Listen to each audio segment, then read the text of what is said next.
Une facture, quel que soit le type, est toujours établie par le fournisseur. Je dis bien une facture, quel que soit le type, est toujours établie par le fournisseur. Aucune facture en comptabilité n'est jamais établie par le client. Bonjour à tous. Bienvenue sur notre chaîne Gestion en pays. Si tu es un étudiant à la FASEC ou si tu veux maîtriser les notions comptables, devenir fort en comptabilité, cette chaîne est créée exactement pour toi. Alors, aujourd'hui, nous allons parler des différents types de factures qu'on a en comptabilité. La fois passée, nous avons amorcé les documents relatifs aux opérations d'achat et de vente. Et donc, nous allons continuer avec la facturation, les factures. Et nous allons voir les différents types de factures qu'on a en comptabilité. Il faut d'abord savoir, avant tout propos, que après la livraison des marchandises, le fournisseur établit une facture de vente. C'est quoi une facture? Une facture est un document établi par le fournisseur à son client et qui indique le détail des articles vendus ou des services exécutés et aussi le montant à payer par le client. Nous avons plusieurs types de factures en comptabilité, mais ce soir, nous allons parler des factures les plus courantes. En première position, nous avons la facture droit. C'est quoi une facture droit? La facture droit est une facture qui est établie par le fournisseur à la suite d'une vente et qui constate la créance du fournisseur sur le client. Et elle porte la mention net à payer. Bref, vous devez savoir que lorsqu'on parle de facture droit, c'est une facture qui est liée à une vente. Donc, lorsque le fournisseur vend à son client, la facture qu'il lui donne pour réclamer l'argent, le tiers, c'est la facture là que nous appelons en comptabilité une facture droit. En seconde position, nous avons la facture avoir. C'est quoi une facture avoir? Il faut également savoir que la facture avoir est établie par le fournisseur. Et donc, en comptabilité, quel que soit le type de facture, il faut savoir que la facture est toujours établie par le fournisseur. Aucune facture en comptabilité n'est jamais établie par le client. Et donc, la facture avoir est une facture qui est établie par le fournisseur au client, mais qui l'informe des diminutions de sa dette. Je m'explique. Lorsque le fournisseur vend à son client, il donne une facture droit, n'est-ce pas? Une facture droit pour réclamer l'argent. Donc, après avoir donné la facture droit au client, le fournisseur peut être amené à accorder des réductions à son client. Par exemple, lorsque le client retourne des marchandises à son fournisseur, peut-être il y a une défaillance ou encore, voilà, il y a un problème sur le bien. Donc, le client peut retourner la marchandise à son fournisseur.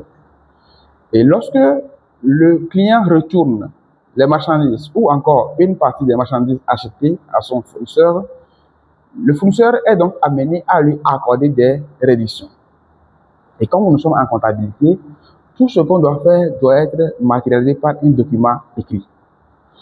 Et donc, sur la facture avoir là, le fournisseur va informer le client des diminutions de sa dette.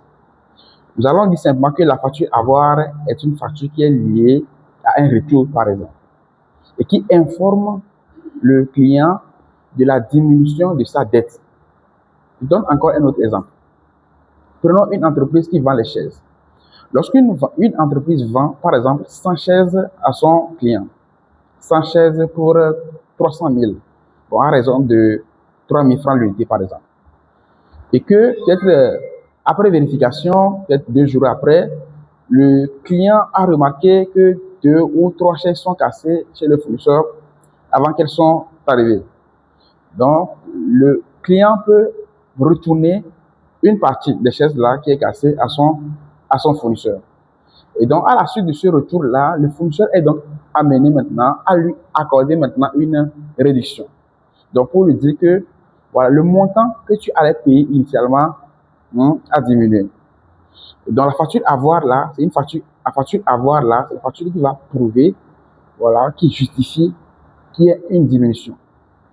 Nous avons également la facture pro forma. Voilà, c'est quoi une facture pro forma? La facture pro forma est une facture qui est établie pour la forme et qui informe l'acheteur éventuel le montant qu'il aurait à payer s'il passait la commande. Je dis bien s'il passait la commande. Normalement, avant que le fournisseur nous donne une facture à son client, c'est parce que le client a passé la commande. Voilà. Mais ici, on nous dit que la facture pro forma est une facture qui est donnée à l'acheteur éventuel le montant qu'il aurait à payer s'il passait la commande. Donc, lorsque tu vas dans une entreprise, par exemple, pour demander le prix d'un bien, tu n'es pas allé pour acheter sur le champ. Donc, tu es parti pour juste te renseigner sur le prix du bien. Donc, au lieu de te donner le prix du bien comme ça, on peut te donner une facture.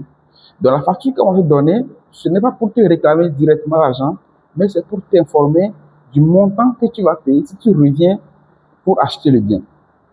Et donc, c'est pourquoi nous disons que c'est une facture qui est établie pour la forme. C'est une facture qui préfigure les factures définitives. Et donc, ça ne sera pas enregistré en comptabilité. Nous avons également les relevés de factures. Donc, les relevés de factures également. Donc, comme je l'ai dit, nous avons facture doit, avoir, pro forma et les relevés de factures. Bon, nous avons encore plusieurs, mais ce sont les factures les plus courantes qu'on a en comptabilité.